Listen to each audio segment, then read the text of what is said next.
Ukraine যুদ্ধ অবসানে Saudi আরবের রাজধানী রিয়াদে অনুষ্ঠিত হয়েছে যুক্তরাষ্ট্র ও রাশিয়ার কর্মকর্তাদের বৈঠক। এই বৈঠককে ইউক্রেন যুদ্ধ অবসানের দীর্ঘ ও কঠিন পথে যাত্রার প্রথম ধাপ বলে অভিহিত করেছেন মার্কিন স্টেট সেক্রেটারি মার্কো রুবিও।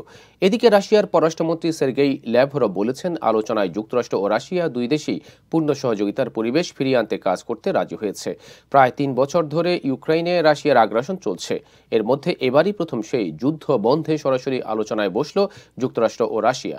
তবে এই আলোচনায় আমন্ত্রিত ছিল না ইউক্রেন ও ইউরোপীয় দেশগুলো। যুক্তরাষ্ট্রের পররাষ্ট্রমন্ত্রী মার্কো রুবিও এবং রাশিয়ার পররাষ্ট্রমন্ত্রী ল্যাভরভের নেতৃত্বাধীন প্রতিনিধিরা সৌদি আরবের রাজধানী রিয়াদের দিরিয়া প্রাসাদে রুদ্ধদ্বার বৈঠক করেন। বৈঠকের পর রুবিও বলেন, তারা ইউক্রেন যুদ্ধ অবসান নিয়ে প্রাক আলোচনা করছেন না। এটি হচ্ছে কিছু সময়ের জন্য রুদ্ধ কক্ষে কঠিন কূটনীতির মতো কিছু বিষয়। সংঘাত শেষ হতে হলে তাতে জড়িত সব পক্ষেই এই প্রক্রিয়ায় রাজি থাকতে হবে বা তাদের কাছে প্রক্রিয়াটি গ্রহণযোগ্য হতে হবে।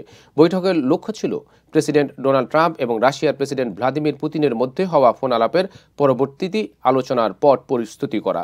রুবিও বলেন, দিনটি দীর্ঘ ও কঠিন যাত্রাপথে প্রথম ধাপ।